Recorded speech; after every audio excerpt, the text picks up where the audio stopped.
Alright, a happy Valentine's Day to everybody out there. It is February 14th, the day of love. Love is in the air, but I'm inside, so screw that. But I wanted to do a fun video kind of going over the top 10 crushes I've had in the Tyler Perry universe, talking about, well, honestly, I think I restricted myself to only TV shows because I really didn't dive into the plays or movies, but I don't know, maybe TV show crushes are better due to the fact that at least with the shows, more often than not, the characters get fleshed out more than, let's say, a 90-minute film or a, 90-minute or 180-minute play, give or take. But this is just opinionated. These are my top 10.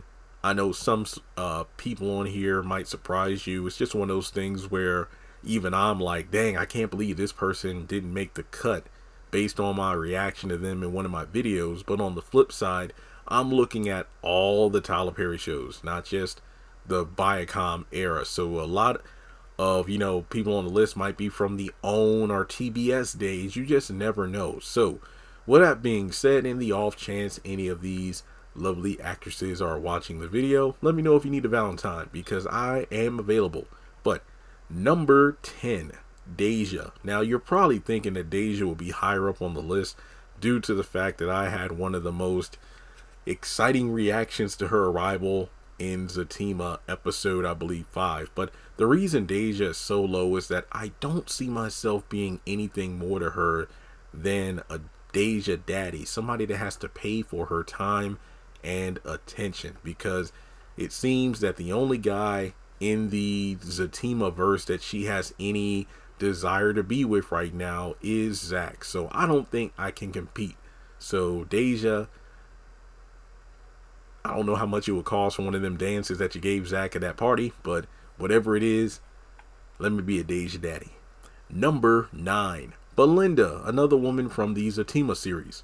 I remember crushing on her when the first trailer for Zatima season 1 came out, but her style, her demeanor, yeah, it is a bit Karen-like, but at the same time, she's slightly aggressive, and I'm into that. So Belinda makes my list. Number 8, Drew. Yeah, I know you probably got to dig in your memories for this one, but Drew from Love Thy Neighbor. Very outspoken, very energetic, pretty much an extrovert, unlike myself, but just like Belinda, aggressive, and I'm here for that. But she's the kind of woman, I would definitely feel like I would have a good time with, not physically only, but I mean in terms of getting to know her. But she's the kind of person where she wants someone, she studies them, a nice way of saying stalker. But either way, she makes my list at number 8. The reason she's above Belinda is because we've seen more of her in a longer running series in Love Thy Neighbor. So number 7, Have and Have Not's time, we got Maggie Day. Now, number 1, she loves chocolate. I mean, so that's a plus for me. But also on top of that, she's very intelligent. She's driven. When she wants something, she will get it. Very cunning. The only thing I really didn't like is the way her character was written out of the show, being killed off by believing Veronica, basically going into the hornet's nest and getting shot, or stung, if you will. Very stupid way to kill the character off. But again, very intelligent, knows how to command a room, and I feel like she would have a domineering personality, which again, I'm into. Number 6, Alex, If Loving You Is Wrong. Again, a white woman who loves her some chocolate. But at the same time, I just feel like I would be more into Alex than Peppa, because if I'm into Pepper, I feel like she's going to let, other men into the spice rack, if you know what I mean. I just feel like, I wouldn't be the only one, which you could argue, Jeremy, why don't you put her lower in the list? I didn't feel like revising it. So she's, at number 7. Well, yeah, Alex, yeah, just, yeah, she's on my list. Yep, Alex. Yep. Not going nowhere. Number 5, Melissa, Haves and Have Nots. She's kind of like that girl that you want to save. You could tell she's kind of like, standing on the edge of a cliff and she wants to toss herself off, but you just feel, oh wow, okay, she did that to herself from the roof of the house Hannah was staying at. Maybe that's not the best analogy. But it's kind of weird because Melissa had two personalities. You had the personality when she was first introduced, and then you had the new Melissa once she got into that car accident with Veronica, because that was like an entirely different person who was willing to have sex with any man who walked through Veronica's front door. So I guess it's a tough call to decide which Melissa I would want. Honestly, I liked her first persona, even though the second one, which, say it with me now, aggressive. I just feel like she was a sweet girl who was willing to give up her own life in terms of marrying a gay man and getting pregnant by him in order to secure financial security to save her father in the family business. Man, that was really messed up that her dad died and whatnot. Man,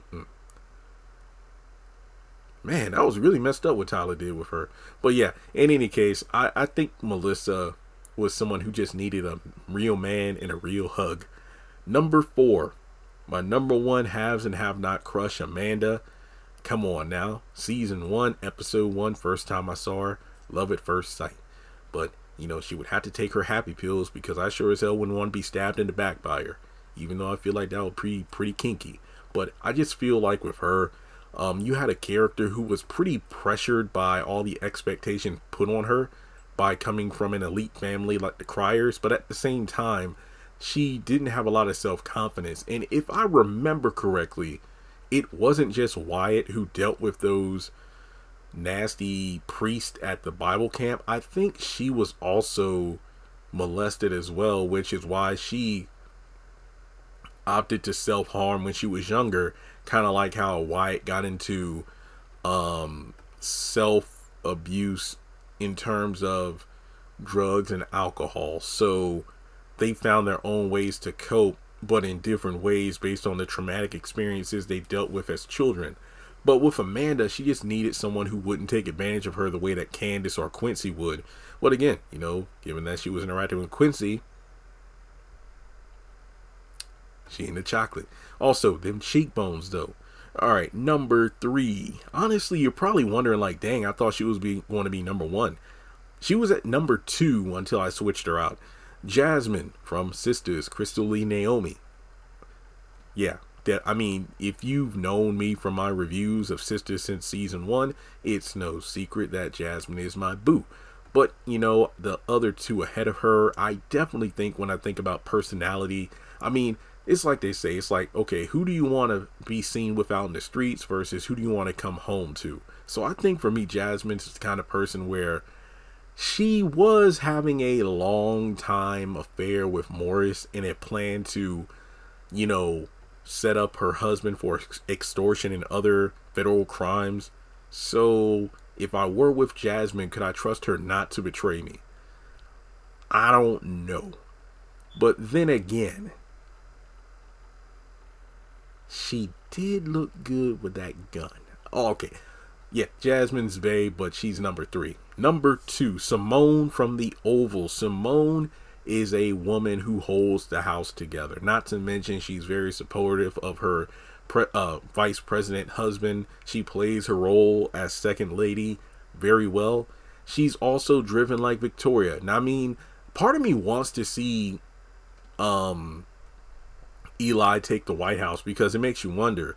They come across as a better pairing to run the country, but they all have their own ambitions. I think even Max and Bobby are like, you want us to help you take down the current administration, but how do we know you're any better than they are?